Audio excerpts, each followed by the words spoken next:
Wednesday, April 29th, 9:47 p.m. One single image just changed the entire trajectory of the war between the United States and the Islamic Republic of Iran. Donald Trump just posted an AI-generated photo of himself holding a tactical weapon with the Strait of Hormuz burning in the background. The caption read, "No more Mr. Nice Guy." The mainstream media, CNN, NBC, and Reuters, is obsessed with the pixels. They are debating whether it's unpresidential or a dangerous escalation.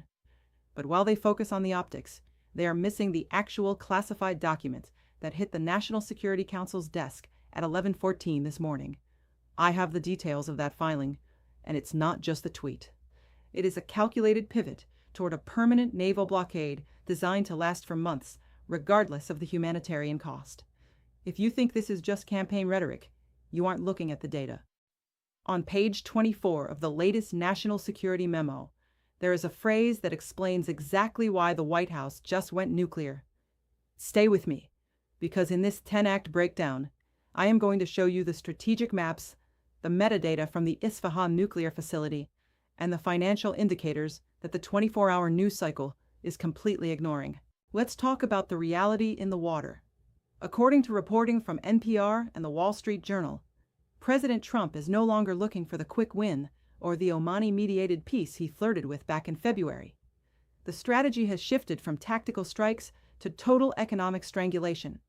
The internal directive, now officially classified as Operation Iron Sentinel, establishes a framework for a multi-month naval blockade. As of 10 a.m. today, CENTCOM and Admiral Brad Cooper have confirmed that over 10,000 U.S. personnel and a dozen warships are enforcing a perimeter that encompasses the entirety of the Iranian coastline. This isn't just about stopping weapons.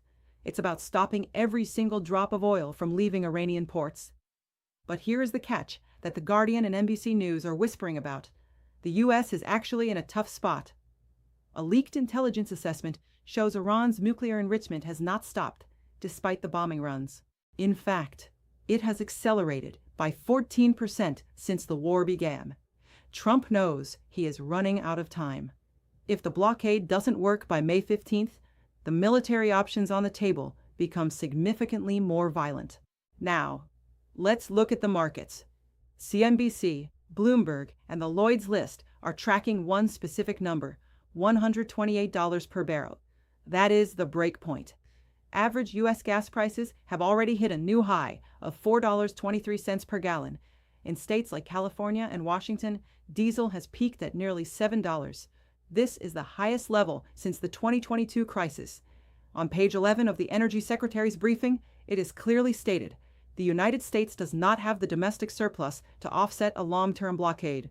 The Strategic Petroleum Reserve is sitting at its lowest level in decades after being depleted during the initial phase of the conflict. Trump is telling Iran to get smart, but he is actually talking to the Federal Reserve. He needs this deal to stop the bleeding in the Dow Jones, which has already cratered by 8.3% since the hostilities began on February 28th. If oil hits $130, analysts predict a global recession that could last until 2028. What nobody in the mainstream media is telling you is the ammonia factor.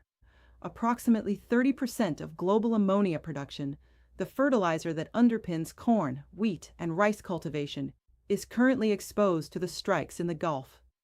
American farmers in the Midwest are making spring planting decisions right now against a supply disruption that will not resolve quickly.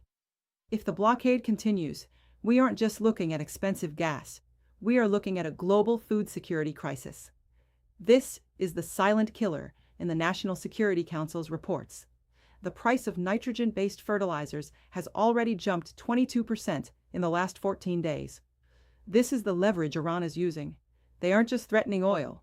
They are threatening the global food supply.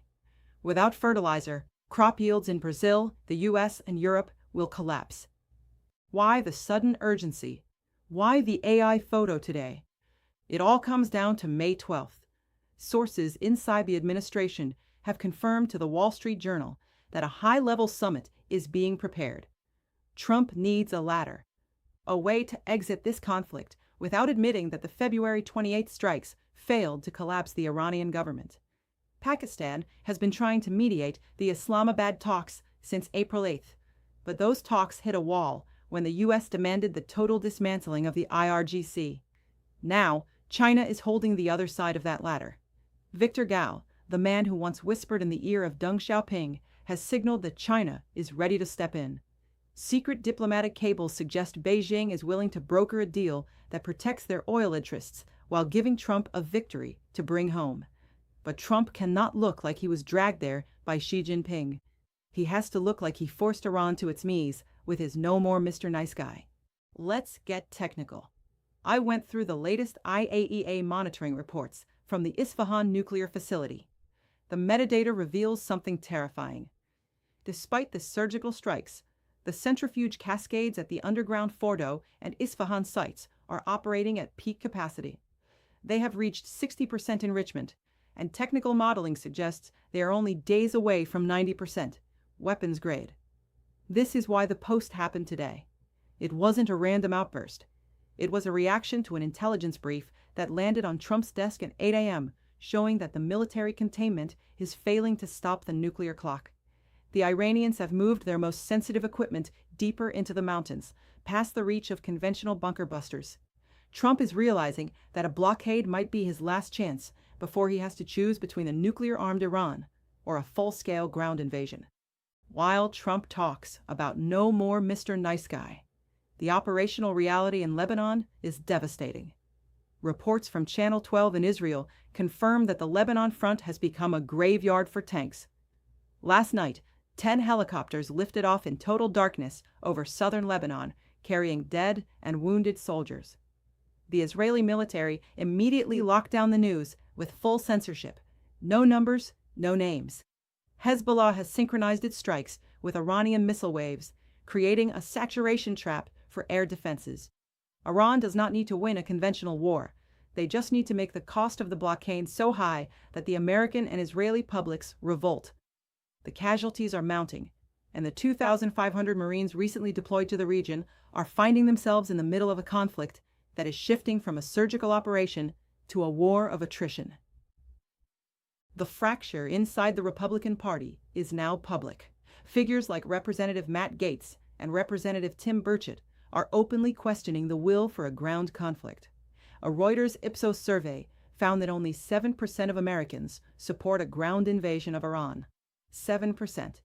That is a political death sentence. Trump is trapped between the hawks, like Marco Rubio, who want maximum pressure, and the realists, who see the economic collapse coming. This internal war in Washington is the reason why the administration's messaging is so contradictory. One day its peace is inches away, and the next day it's "no more Mr. Nice Guy." The midterm elections are looming, and the GOP knows that $5 gas and a forever war in the Middle East is a recipe for losing the House and the Senate. As we move toward the weekend, there are 3 indicators you must watch if you want to stay ahead of the curve. First, the Zurich channel. Watch for Swiss diplomats moving between Tehran and D.C. If they move, a deal is being signed in the shadows. Second, the $128 ceiling. If Brent crude breaks $115 tomorrow, the political pressure on the White House will become irreversible. Third, the naval shift. Watch the USS Abraham Lincoln. It is currently operating in the Arabian Sea, surrounded by IRGC fast boats. If that carrier group moves north toward the Iranian coast, the blockade is shifting from economic pressure to pre-invasion bombardment. The window for diplomacy is closing fast, and the next 72 hours will determine the next 10 years of global history. The story isn't about an AI photo. It's about a global order that is cracking in real time. Page 24 says the blockade is permanent until a deal is signed. The markets say we can't afford it. The farmers say we are heading for a famine. Trump says he's done being nice. But the real question is, who is actually in control of the clock? Is it the White House? Or is it the centrifuges in Isfahan? We will know the truth by Friday. If this 10-act breakdown helped you see the board clearly, hit like, subscribe, and turn on notifications. I read the document so you don't have to. I'll see you when the next classified filing drops. Stay informed, stay prepared.